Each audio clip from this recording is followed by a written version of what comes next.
नमस्कार विद्यार्थी मित्रांनो, मी सौ अलका पालकर, कृष्णा महाविद्यालय रेठरे बुद्रुक, इयत्ता 12वी अर्थशास्त्र विषयाच्या ऑनलाईन तासिकेमध्ये सर्व विद्यार्थ्यांचे हार्दिक स्वागत करते. आज आपण अर्थशास्त्र विषयातील टॉपिक नंबर 1 अभ्यासणार आहोत. त्या टॉपिकचं नाव आहे सूक्ष्म अर्थशास्त्र आणि स्थूल अर्थशास्त्राचा परिचय. Introduction to microeconomics and macroeconomics. अर्थशास्त्राच्या अनेक शाखा आहेत, जसे की आंतरराष्ट्रीय अर्थशास्त्र, सार्वजनिक अर्थशास्त्र, कृषी अर्थशास्त्र, श्रमाचे अर्थशास्त्र, आधुनिक अर्थशास्त्र. आधुनिक अर्थशास्त्राच्या मुख्य 2 शाखा आहेत. एक म्हणजे सूक्ष्म अर्थशास्त्र आणि दुसरी म्हणजे स्थूल अर्थशास्त्र. सूक्ष्म आणि स्थूल अर्थशास्त्र यांचा अभ्यास करण्यापूर्वी सूक्ष्म आणि स्थूल अर्थशास्त्राची व्युत्पत्ती, निर्मिती किंवा उगम कसा झाला हे आपण पाहूया. आधुनिक अर्थशास्त्राची पहिली शाखा आहे सूक्ष्म अर्थशास्त्र. याला इंग्रजीमध्ये मायक्रो इकॉनॉमिक्स असं म्हणतात. इंग्रजीतील मायक्रो या शब्दाची निर्मिती किंवा उगम हा ग्रीक शब्द मायक्रोज, त्याचं स्पेलिंग पाहूया आपण, MIKROS यापासून झालेली आहे. मायक्रोज या ग्रीक शब्दाचा मराठी अर्थ आहे अत्यंत लहान किंवा दशलक्षावा भाग असा होतो. यावरून सूक्ष्म अर्थशास्त्रात लहानात लहान घटक, उदाहरणार्थ एक उपभोक्ता, एक उत्पादक, विशिष्ट उद्योग इत्यादी वैयक्तिक आर्थिक घटकाच्या वर्तनाचे विश्लेषण केले जाते. आधुनिक अर्थशास्त्राची दुसरी शाखा आहे स्थूल अर्थशास्त्र.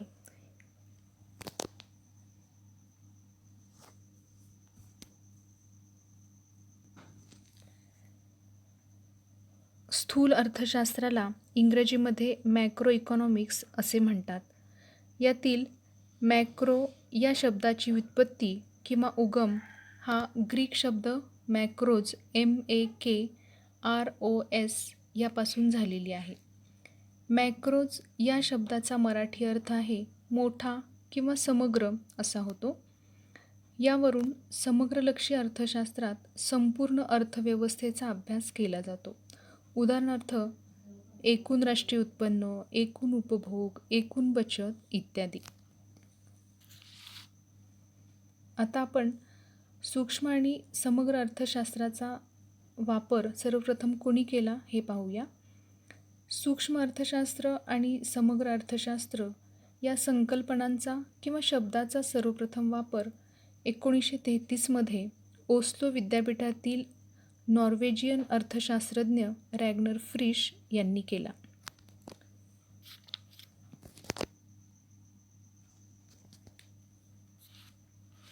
सूक्ष्मलक्षी अर्थशास्त्राचा अर्थ आपण पाहूया. सूक्ष्म म्हणजे वस्तूचा लहान भाग किंवा हिस्सा होय. सूक्ष्म अर्थशास्त्र राष्ट्रीय अर्थव्यवस्थेच्या लहान भागाशी संबंधित आहे. सूक्ष्म अर्थशास्त्रात वैयक्तिक उपभोक्ता, वैयक्तिक उत्पादक किंवा पेढी, विशिष्ट वस्तूची किंमत किंवा घटकांची किंमत यासारख्या वैयक्तिक घटकांच्या आर्थिक क्रिया वर्तनाचा अभ्यास केला जातो.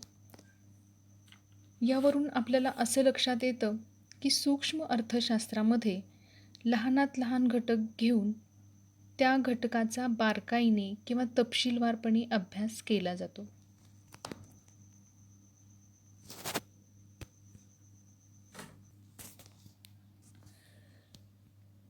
सूक्ष्म अर्थशास्त्र हे अर्थव्यवस्थेतील मोठ्या घटकांपैकी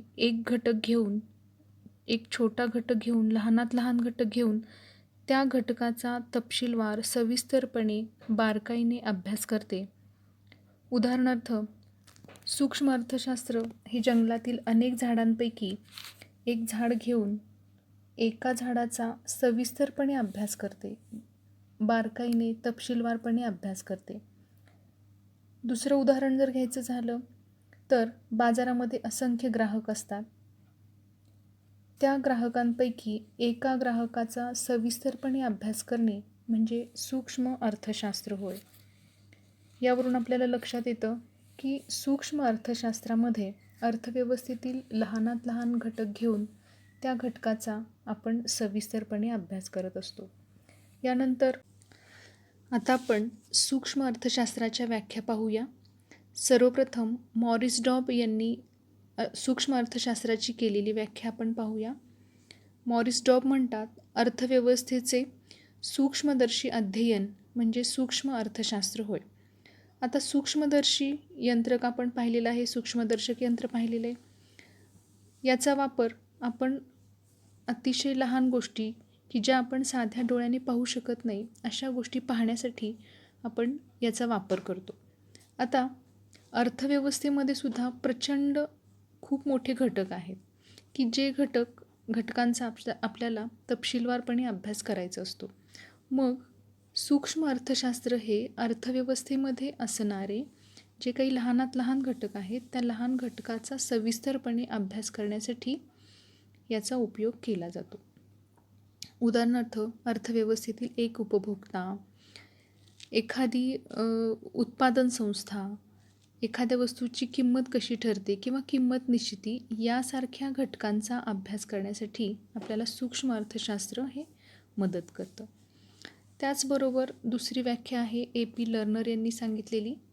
A.P. लर्नर म्हणतात की सूक्ष्म अर्थशास्त्राद्वारे अर्थव्यवस्थेकडे जणू काही सूक्ष्मदर्शकाद्वारे पाहिले जाते.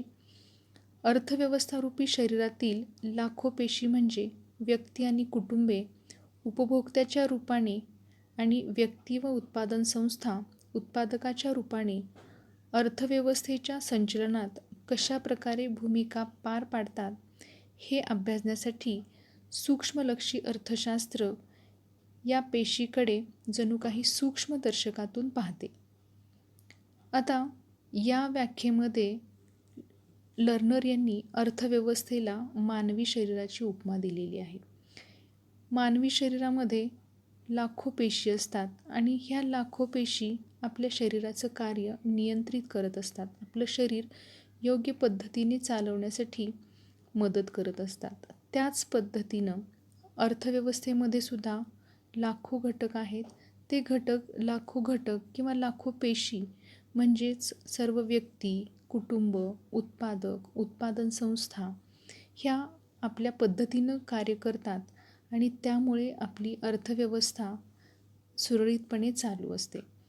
मग या अर्थव्यवस्थारूपी शरीराच्या अनेक लाखो पेशी आहेत आणि अर्थव्यवस्थेच्या संचलनामध्ये त्या कशा प्रकारे आपली भूमिका पार पाडतात हे अभ्यासण्यासाठी सूक्ष्मलक्षी अर्थशास्त्र या पेशीकडे जणू काही सूक्ष्मदर्शकातून पाहते. अशा पद्धतीने A.P. लर्नर यांनी ही व्याख्या सांगितलेली आहे.